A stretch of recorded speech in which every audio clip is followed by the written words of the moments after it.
दोनों हाथ उठाइए, परिवर्तन के संकल्प की मुट्ठी बींचिए और प्रचंड आवाज से बोलिए, भारत माता की, भारत माता की। मंच पर उपस्थित भारतीय जनता पार्टी के प्रदेश अध्यक्ष श्रीमान बंदी संजय कुमार जी, हमारे प्रभारी और राष्ट्रीय महासचिव श्री तरुण चुग जी, मेरे मित्र और केंद्र के पर्यटन और सांस्कृतिक मंत्री भाई किशन रेड्डी जी, भारतीय जनता पार्टी की राष्ट्रीय उपाध्यक्ष बहन डीके अरुणा जी, डॉक्टर के लक्ष्मण जी, हमारे वरिष्ठ नेता तेलंगाना के ही श्री पी मुरलीधर राव जी, श्रीमान सुधाकर रेड्डी जी, श्री जितेंद्र रेड्डी जी, श्रीमती विजया शांति जी, श्री अटेला राजेंद्र जी, श्री टी राजा सिंह जी, श्री धर्मपुरी अरविंद जी, डॉक्टर जी मनोहर रेड्डी जी, और आज परिवर्तन की इस प्रचंड सभा के अंदर आए हुए प्यारे भाइयों बहनों माताओं और मेरे जिगर के टुकड़े जैसे युवा मित्रों, आज मैं कई दिनों से हमारी यात्रा को फॉलो कर रहा हूं। मैंने अभी बंडी संजय कुमार जी का भाषण सुना, मुझे लगा कि मुझे आने की कोई जरूरत नहीं है, केसीआर को हटाने के लिए संजय कुमार अकेला काफी है। भाइयों बहनों, ये यात्रा एक पार्टी को निकाल कर दूसरी पार्टी को बिठाने की यात्रा नहीं है। ये यात्रा किसी को मुख्यमंत्री बनाने की यात्रा नहीं है। ये यात्रा कोई राज्य के अंदर भारतीय जनता पार्टी की सरकार बनाने की यात्रा नहीं है। ये जो यात्रा है, ये तेलंगाना के दलित, आदिवासी, पिछड़ा वर्ग के लोग, किसान, महिला और युवा के कल्याण की यात्रा है। ये यात्रा हैदराबाद के निजाम को बदलने की यात्रा है। आप समझ रहे हैं ना मैं क्या कह रहा हूं? तेलंगाना में निजाम बदलना है या नहीं बदलना है? जोर से बोलिए, बदलना है या नहीं बदलना है? ये यात्रा उनको श्रद्धांजलि की यात्रा है जिन्होंने रजाकारों से अपने तेलंगाना राष्ट्र को मुक्त कराकर भारत मां के आंचल में लाने का काम किया था।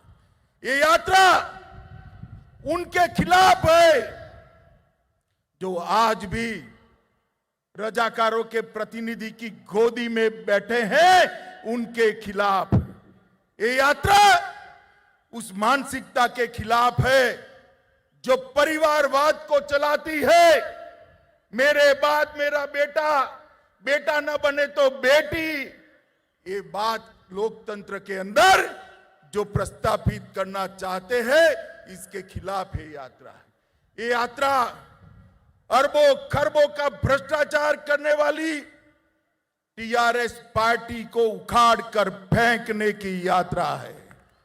ये यात्रा दलितों और आदिवासियों के साथ वादा खिलाफी करने वाली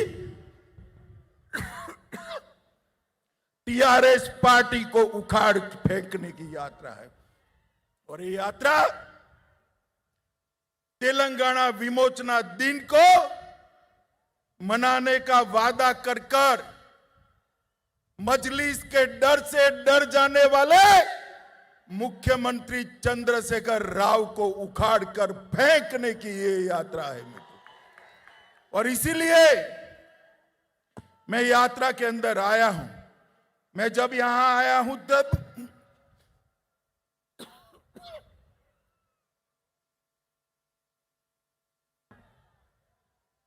पूरे देश की ओर से, पूरे तेलंगाना राष्ट्र की ओर से हमारे प्रथम गृह मंत्री सरदार वल्लभ भाई पटेल को प्रणाम कर कर श्रद्धांजलि देना चाहता हूं, जिनके कारण आज ये राज्य, ये राष्ट्र भारत मां का अंग है। आज मैं स्वामी रामानंद तीर्थ, पंडित नरेंद्र, सुरावरम प्रताप रेड्डी, श्री दशरथी रंगाचार्य और पीवी नरसिम्हा राव को भी श्रद्धांजलि देना चाहता हूं। मित्रों, ये यात्रा में धूम धकती धूप के अंदर 45 डिग्री टेम्परेचर के अंदर लगभग 760 किलोमीटर पैदल चलकर हमारे प्रदेश अध्यक्ष ने तेलंगाना की पग पग भूमि को पैर से नापने का काम किया है। और जब ये समाप्त होगी तब 2500 किलोमीटर की पैदल यात्रा समाप्त होगी। मित्रों, आज हमने इस प्रजा संग्राम यात्रा में भाग लेने के लिए एक मिस कॉल सबको देना है। मैं जोर से बोलता हूं, सभी लोग अपना मोबाइल निकालो, जरा मोबाइल निकालिए जिनके पास मोबाइल है। अरे यार निकालो, हाथ ऊपर करो जरा। निकाला सबने? मैं नंबर बोलूं? पक्का? 2 बार बोलूंगा। 6 3 5 9 1 1 9 1 1 9। अब दबाइए बटन। हो गया मिस कॉल। बंडी संजय कुमार को आपका समर्थन मिला है मित्रों, और ये लाखों जो मिस कॉल मिलते हैं वो हमारा हौसला बढ़ाते हैं। 2019 के चुनाव में तेलंगाना की जनता ने भारतीय जनता पार्टी को 4 सीट दी। 2 सीट हम बहुत नजदीकी मार्जिन से हारे हैं, मगर उसके बाद हैदराबाद नगर निगम का चुनाव हुआ हो, चाहे 2 उपचुनाव हुए हो, हर जगह पे आपने भारतीय जनता पार्टी को विजयी बनाने का काम किया है। मित्रों, आज मैं तेलंगाना की जनता को याद कराने आया हूं। यही चंद्रशेखर राव तेलंगाना की रचना के वक्त उन्होंने वादा किया था, निल्लू निधुलू नियमकालू। कुछ पूरा हुआ है क्या? अरे भाई जोर से बोलो, कुछ पूरा हुआ है क्या? कुछ पूरा हुआ है क्या? मैं आज आपको कहकर जाता हूं, मोदी जी के नेतृत्व में भारतीय जनता पार्टी की सरकार बनाइए। निल्लू निधुलू और नियामक कालू का वादा हम पूरा करेंगे भारतीय जनता पार्टी की राज। जल भी मिलेगा, पर्याप्त बजट भी मिलेगा और रोजगार भी युवाओं को मिलेगा। युवाओं ताली बजाइए जोर से।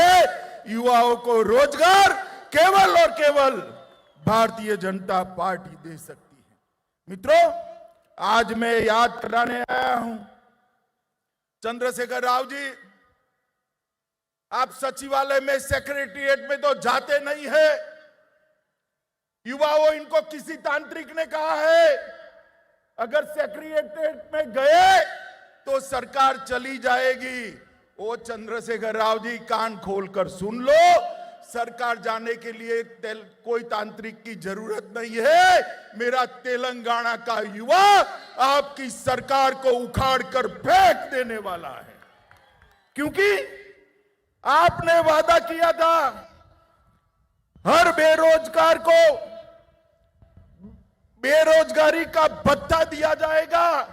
युवाओं, मिला है भत्ता? जरा बताइए, मिला है भाई?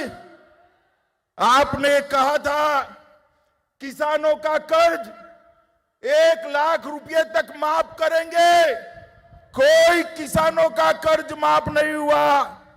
हर सुपर स्पेशलिटी अस्पताल बनाना था, कुछ नहीं बना है। आपने वादा किया था 2 बेडरूम का हाउस देंगे। अरे 2 बेडरूम छोड़ो, प्रधानमंत्री हाउसिंग योजना को भी आप जमीन पर नहीं। आपने कहा था दलित भाइयों के लिए 50,000 करोड़ का बजट देंगे। चंद्रशेखर राव जी, कहां है वो बजट? आज मेरे तेलंगाना के दलित भाई आपके वादे के लिए पूछ रहे हैं। हर एससी, हर एसटी को 3 एकड़ भूमि देनी थी। 3 एकड़ क्या, 30 सेंटीमीटर भूमि भी आपने नहीं दी है। आपका वादा आज आपको याद कराने के लिए मैं आया हूं। बीसी कल्याण के लिए, पिछड़ा वर्ग बैकवर्ड क्लास के लिए हर साल 1,000 करोड़ देना था। जरा 100 करोड़ भी दिया हो तो आप हिसाब किताब कल की प्रेस कॉन्फ्रेंस में करिएगा। शिक्षकों की भर्ती, प्राध्यापकों की भर्ती आप शायद भूल ही गए हैं। हैदराबाद में 4 सुपर स्पेशलिटी अस्पताल बनाना था, वो भी नहीं बने। उल्टा उस्मानिया और गांधी अस्पताल की हालत आपने खस्ता हालत कर दी। आपने कहा था 73वें संशोधन को लागू कर पंच सरपंच को अधिकार देंगे, मगर आपको लगता है कि पंच सरपंच का मतलब बेटा और बेटी होता है। आपने आपके बेटे और बेटी को अधिकार दिया, पंच सरपंच अधिकार देने से आप भूल गए हैं।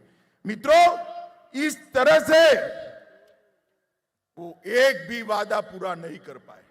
मैंने मेरे जीवन में 13 साल का था तब से सार्वजनिक जीवन में हूं। 57 साल हो गए। मेरे जीवन में इतनी निकम्मी और भ्रष्टाचारी सरकार मैंने मेरे जीवन में नहीं देखी है। मित्रों, ये निकम्मी और भ्रष्टाचारी सरकार है। तेलंगाना का युवा आगे आए, भारतीय जनता पार्टी के साथ जुड़े और उखाड़ कर फेंक दो इस सरकार को, तब जाकर आगे किसी को भी मालूम पड़ेगा वादा खिलाफी नहीं कर सकते। मित्रों, लोगों का ध्यान भटकाने के लिए सरकार बॉइल चावल नहीं खरीदती है। चंद्रशेखर राव जी, पूरी दुनिया को आप उल्टा पुल्टा समझा लोगे क्या? तेलंगाना की जनता बहुत अच्छे से जानती है, नरेंद्र मोदी सरकार आने से पहले चावल का समर्थन मूल्य 1340 रुपये था। इसको बढ़ाकर मोदी सरकार ने 1940 रुपया किया है और 11 करोड़ छोटे किसानों को हर साल 6,000 रुपया दिया है। बॉइल चावल का जहां तक सवाल है, मैं आपको नियम समझाने आया हूं। आप भारत सरकार को दोषी मत बनाइए। चाहे बाजरा हो, जुवार हो, का हो, रागी हो, गेहूं और चावल के अलावे जितने पेरिफेरल क्रॉप है वो राज्य सरकारें खरीदती। बॉइल चावल को खरीदने की जिम्मेदारी भी आपकी है और आपको से नहीं बनता है। इस्तीफा दे दीजिए। भारतीय जनता पार्टी की सरकार बनेगी तब 1-1 किलो बॉइल चावल हम किसानों का हमारी राज्य सरकार खरीदेगी। आप खरीदना नहीं चाहते हो और आरोप मोदी जी पर डालते हो। मोदी जी ने अनेक काम तेलंगाना के लिए किए हैं। मित्रों, ये सरकार मोदी जी की योजनाओं के नाम बदलने के अलावे कुछ नहीं करती। मोदी जी ने समग्र शिक्षा अभियान करा। उन्होंने वही योजना को मोदी जी के ही पैसे से मना उरू मना बड़ी कर आज उसका चेहरा बदलकर अपना फोटो चिपकाकर, अपने बेटे का फोटो चिपकाकर तेलंगाना के लोगों के सामने रखा है। क्या तेलंगाना के लोग नहीं जानते?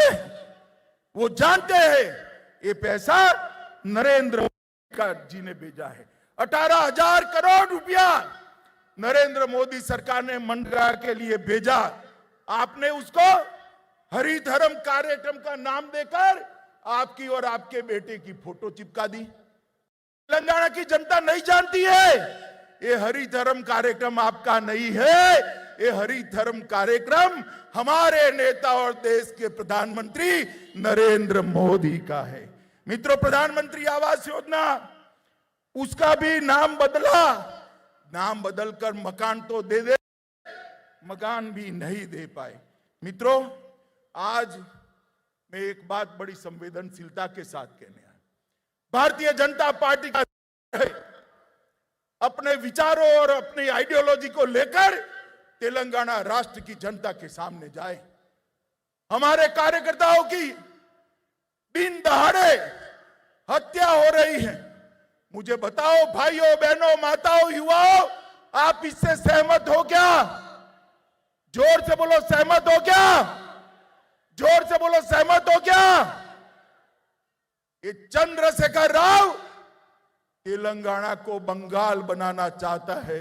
आप बनाने दोगे क्या? बनाने दोगे क्या? बनाने दोगे क्या? भाइयों बहनों, उनको रोकना पड़ेगा। मैं आज भारतीय जनता पार्टी के सब कार्यकर्ता के कंधे पर हाथ रखकर कहता हूं, यहां बोल कर जाता हूं, साई गणेश को जो आत्महत्या करनी पड़ी है, हम सुनिश्चित करेंगे कि साई गणेश के हत्यारों को सजा दिलाई जाए, जेल के सलाखों के पीछे डाल दिया जाए। कब तक बचोगे? कितने साल बचोगे? एक दिन तो चुनाव के मैदान में आना ही है। और चंद्रशेखर राव जी, मैं आज कहकर जाता हूं, हर रोज 5 स्टार फार्म हाउस में बैठकर योजना आते कि चुनाव जल्दी करा देंगे, जल्दी करा देंगे। अरे जल्दी क्या, कल करा दो। भारतीय जनता पार्टी तैयार बैठी है।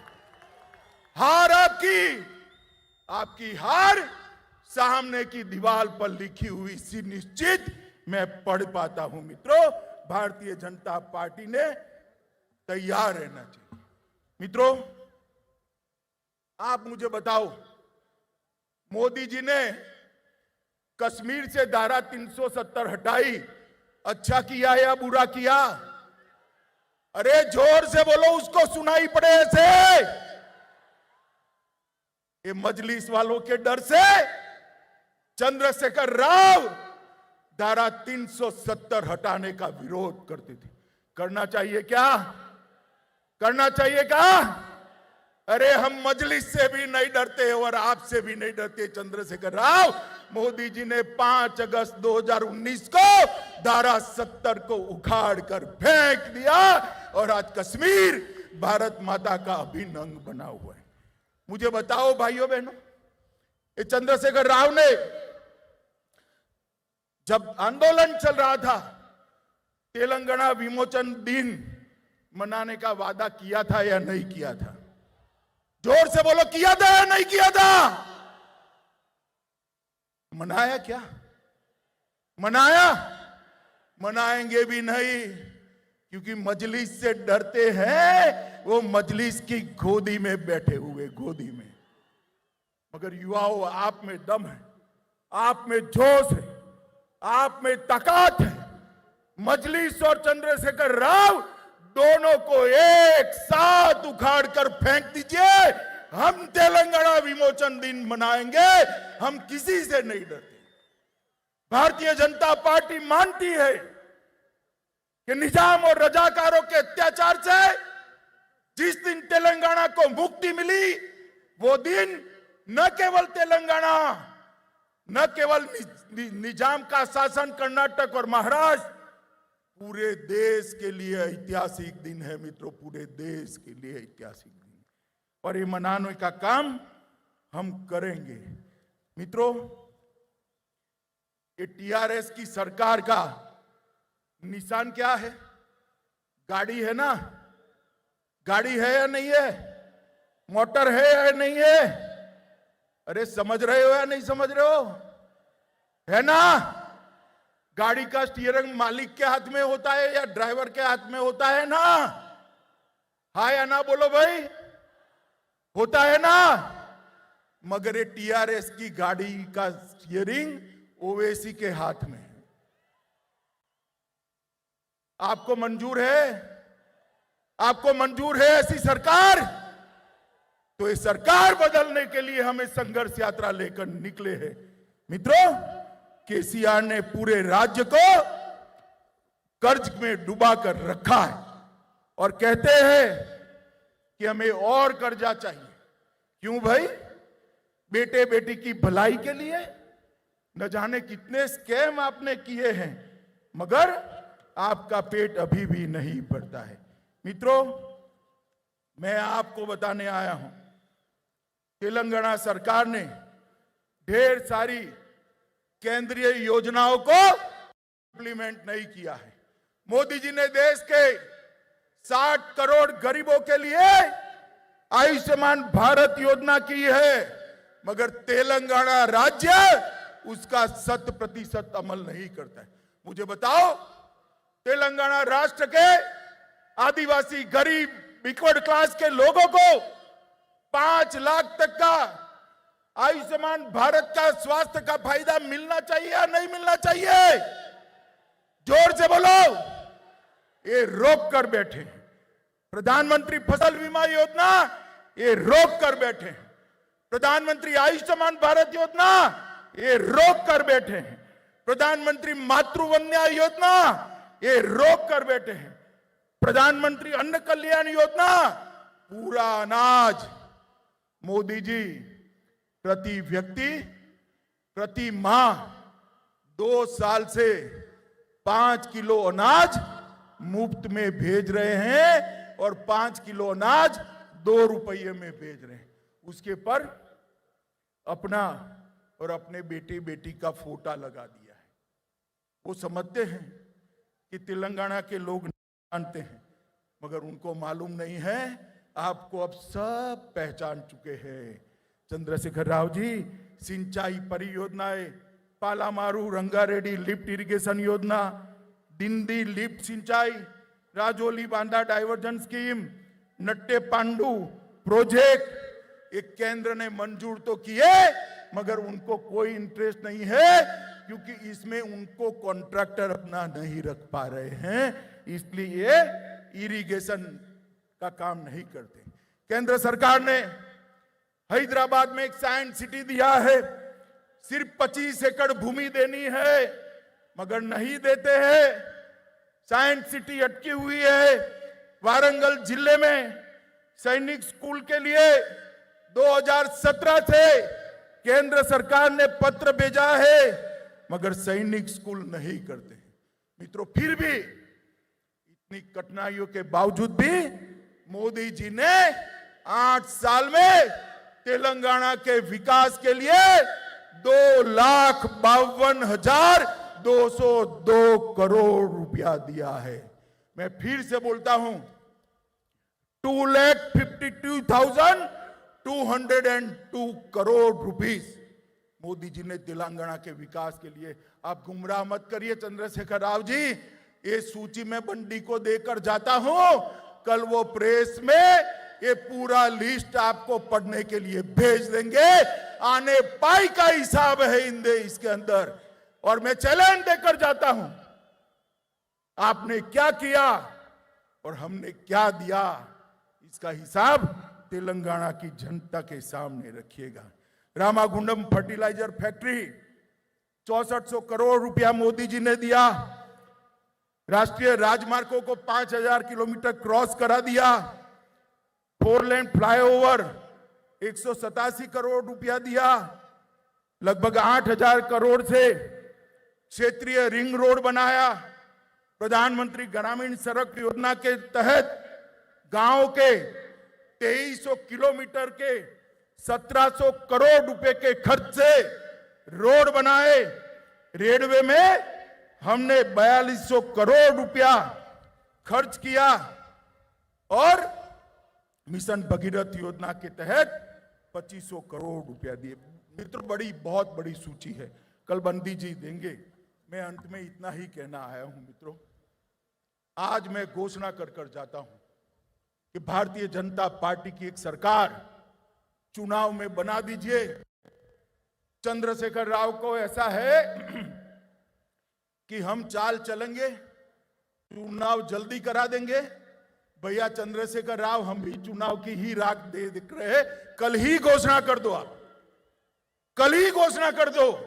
ये निश्चित है भारतीय जनता पार्टी की सरकार बनेगी और भारतीय जनता पार्टी की सरकार बनने के बाद 1-1 किलो बॉयल राइस हम परचेज भी करेंगे और किसानों को मदद भी करेंगे।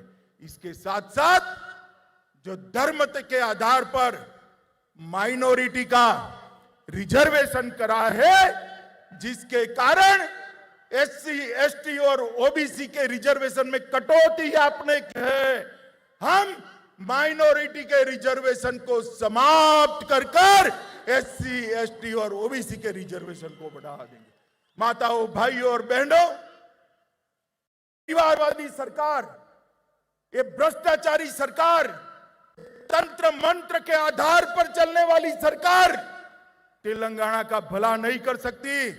नरेंद्र मोदी जी, जिन्होंने पूरे देश के अंदर विकास की एक लहर फैलाई है, 8 साल के अंदर भारत का डंका पूरे विश्व के अंदर बजाने का काम हमारे नरेंद्र मोदी जी ने किया है, जिन्होंने भारत किया है, कोरोना के खिलाफ सफल लड़ाई लड़ी है, करोड़ों करोड़ों लोगों का टीकाकरण करा है, स्टार्टअप की शुरुआत की है, किसान, दलित और आदिवासियों के लिए, युवाओं के लिए ढेर सारे कार्यक्रम ले आए हैं।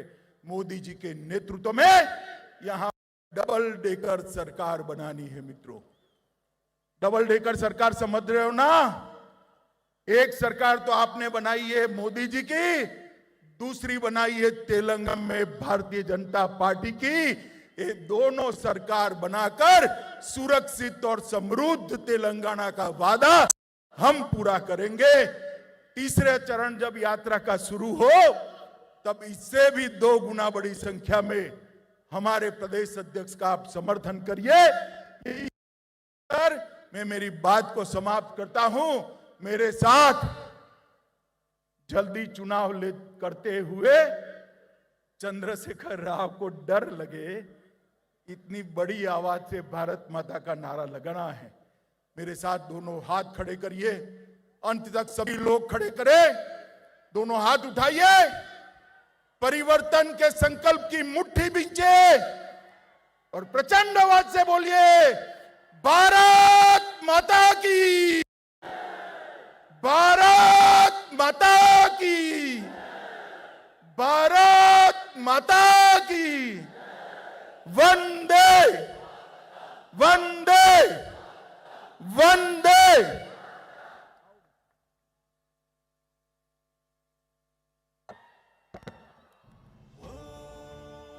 అమిత్ షా గారికి ధన్యవాదాలు। ఈ యొక్క బహిరంగ సభకు వందన సమర్పణ చెప్పాల్సిందిగా రంగారెడ్డి జిల్లా అధ్యక్షులు బొక్క నరసింహారెడ్డి గారిని కోరుతున్నాం।